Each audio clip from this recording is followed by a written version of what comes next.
الذين يقولون ربنا إننا آمنا فاغفر لنا ذنوبنا وقنا عذاب النار الصابرين والصادقين والقانتين والمنفقين والمستغفرين بالأسحار شهد الله أنه لا إله إلا هو والملائكة وأولو العلم قائما بالقسط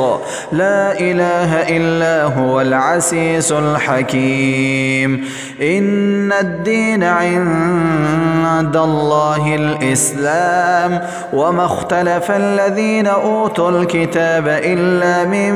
بعد ما جاءهم العلم بغيا بينهم ومن يكفر بآيات الله فإن الله سريع الحساب فإن حاجوك فقل أسلمت وجهي لله ومن اتبعن وقل للذين أوتوا الكتاب والأميين أأسلمتم فإن أسلموا فقد اهتدوا وإن تولوا فإنما عليك البلاغ والله بصير بالعباد إن الذين يكفرون بآيات الله ويقتلون النبيين بغير حق ويقتلون الذين يأمرون بالقسط من الناس فبشرهم بعذاب أليم أولئك الذين حبطت أعمالهم في الدنيا والآخرة وما لهم من ناصرين ألم تر إلى الذين أوتوا نصيبا من الكتاب يدعون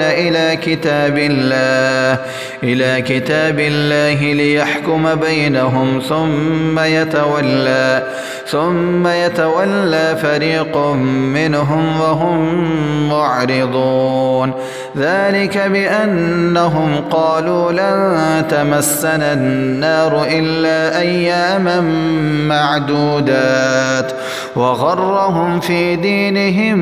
ما كانوا يفترون فكيف إذا جمعناهم ليوم لا ريب فيه ووفيت كل نفس ما كسبت وهم لا يظلمون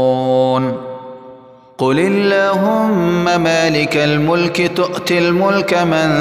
تشاء وتنزع الملك ممن تشاء وتعز من تشاء وتذل من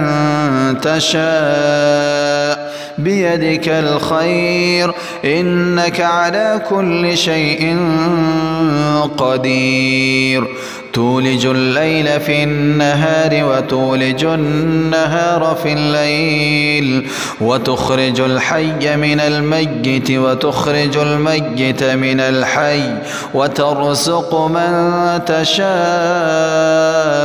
بغير حساب لا يتخذ المؤمنون الكافرين أولياء من دون المؤمنين ومن يفعل ذلك فليس من الله في شيء إلا أن تتقوا منهم تقاه ويحذركم الله نفسه وإلى الله المصير.